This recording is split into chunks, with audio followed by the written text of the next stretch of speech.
Stoicism and love. What ancient philosophy teaches us about modern relationships. The modern English sense of the word love can encompass a lot of different meanings depending on the nature of the relationship of the individuals in question. We have romantic love, eros, familial love, philostergod, platonic love, philia, unconditional love. It can also have other, more negative connotations such as obsessive or unrequited love. If a Stoic is to live in accordance with nature, they should not deny themselves love. The age-old myth that Stoics reject emotion and lack the ability to feel or fall in love is something that they had to work hard to debunk, including the notion that all Stoics refrain from falling in love for fear that it will contradict their philosophy.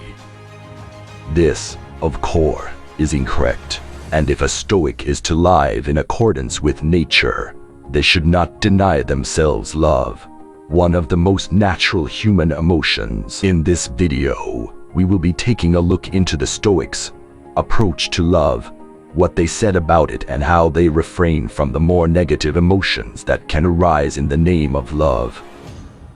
I'll mainly be referring to Stoic attitudes towards romantic love, eros, as opposed to the non-romantic types of love, as for the most part, they are unconditional and occur on a more biological nature. Virtue.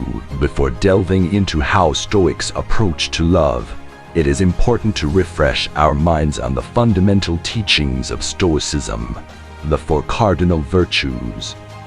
Musonius Rufus argued that if a person decides to engage in sex, this does not mean that the person lacked wisdom, justice, courage, and/or moderation.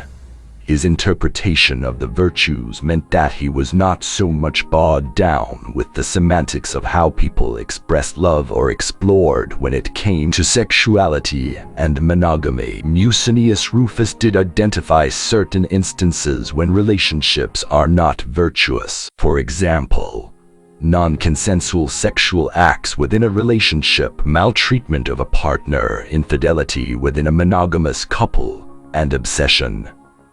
These are all situations when negative thoughts and actions eclipse judgment, therefore, affect the virtue of an individual. Not all Stoics adapted such a liberal approach to relationships as Musonius Rufus. Cicero did discuss the existence of pure love, however, was clear to point out that in most cases, what we believe to be love is actually lust. Therefore, he had reservations in the more casual interactions Musonius Rufus spoke of. In Cicero's opinion, for a wise person to engage in a romantic relationship, they must be free of negative emotions, stating that it should be free from disquietude, from longing, from anxiety, from sighing. It is important as a Stoic or someone interested in Stoicism to debunk the misconception that Stoics have an aversion to human affection. That is simply not the case. However, Stoics value the virtues above all else in life. Any other positive emotions felt outside the remits of the virtues were merely a bonus. The Stoics referred to this as a preferred indifference. Romantic relationships and even lust, when used correctly, can be a part of a virtuous life, providing that the union is consensual and mutually beneficial and the emotions do not prevent an individual from living in accordance with nature. In the same stretch, the Stoics were keen to point out a person could live a full and virtuous life without having found a romantic partner. Eudaimonia. The Stoics approach love and passion with a degree of caution. In Stoicism, there is a fine line between the rational and the irrational. Stoic happiness, eudaimonia, is a life of apatheia, which is a life without fear, pain, and other negative emotions, but also without desire or passion. There is a concern amongst Stoics that a loving companionship can prevent eudaimonia through tumultuous passions and extreme emotions. Although love is a core part of eudaimonic life, it is important for a Stoic to avoid a love that will allow room for overindulgence. greed and excessive passion to the detriment of their virtues. Stoics on pleasure accept the things to which fate binds you, and love the people with whom fate brings you together, but do so with all your heart. Marcus Aurelius. Something that is synonymous with love is pleasure, and as mentioned above, romantic love is a preferred indifferent, in that it is nice to experience, but it is not essential for a good life. However, the Stoics realized that pleasure and sexual exploration are important in that initial, hormonal phase of a romance. After all, the physical side of a relationship is the only thing that sets a romance apart from a friendship, therefore it is necessary. The virtuous relationship in which Stoics refer to is a mutually loving and committed union, based on trust and friendship. The Stoics were very quick to point out that casual relationships that solely rely on the physical desires and attraction or the seeking of pleasure lack depth and fulfillment. This type of relationship is fundamentally against the idea of apatheia, and therefore should be avoided. Unrequited love, with regard to whatever objects give you delight, are useful or are deeply loved. Remember to tell yourself of what general nature they are, beginning from the most insignificant things.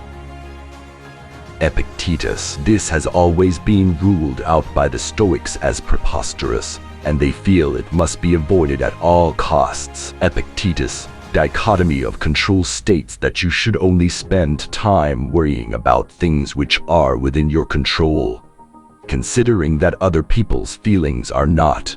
Their unreturned feelings should not concern you. There is little need for Stoics to concern themselves with such a risk of potential trauma, the hurt feelings that are associated with unrequited love.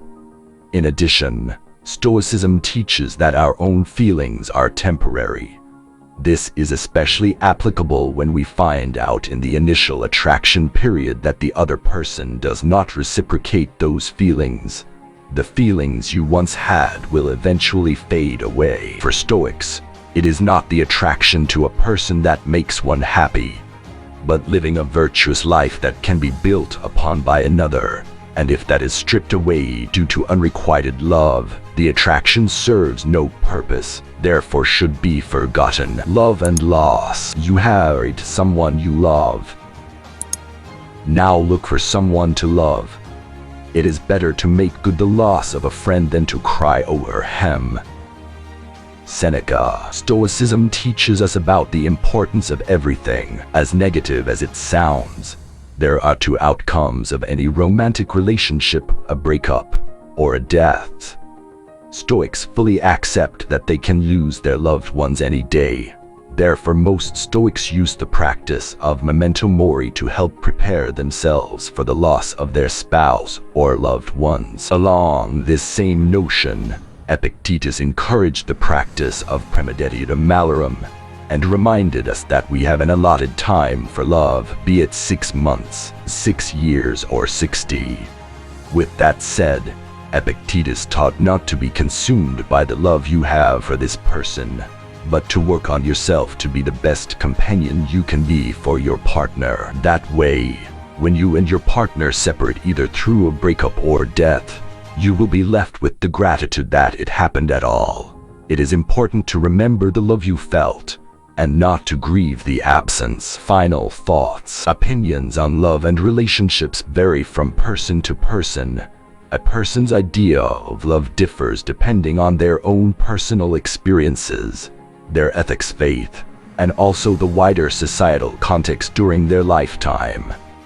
Individuals can seem jaded or a hopeless romantic in their approach to relationships, and others may seem incredibly liberal or ultra-conservative in their definition of what a relationship should look like. This is why, even within Stoicism, there are a lot of differing views, especially in the divide between Athenian Stoicism and the Roman Revival, as there was in general a more conservative shift in sexual exploration and marriage unions.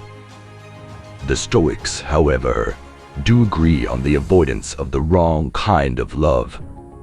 A Stoic must not become too impassioned by lust, nor to indulge themselves in unrequited feelings or toxic relationships. It is important to remember that Stoicism teaches it is better to be alone than in the wrong kind of relationship. It is important to value yourself as much as you value your partner. By not allowing yourself to succumb to initial passions or the notion of undying love, it can help prevent being taken advantage of or being emotionally manipulated. If you found this insight valuable, please like, share, and subscribe for more content on personal growth and motivation. Don't forget to share your thoughts and experiences in the comments below. Until next time, stay virtuous.